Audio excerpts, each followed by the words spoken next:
Welcome to Artificicy AI. Today I will show you how to use Google Bard AI. Let's start the video.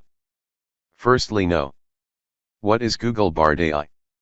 Google Bard AI is a large language model, LLM, chatbot developed by Google AI. It was first released in March 2023 and is still under development.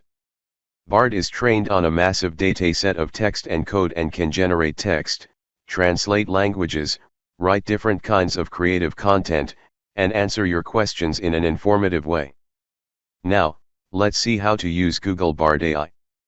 Step 1. Go to Google and search Google Bard AI. Click on this link. Or you can simply click on the description link.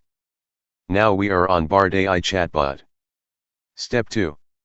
Write anything. What do you want? I just enter what is AI. And click here. Amazing. Now see. Bard is generated response quickly. You can ask anything.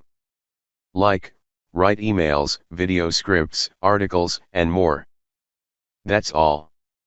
If you like this video, liked it and subscribe to our channel. Thank you. Good day.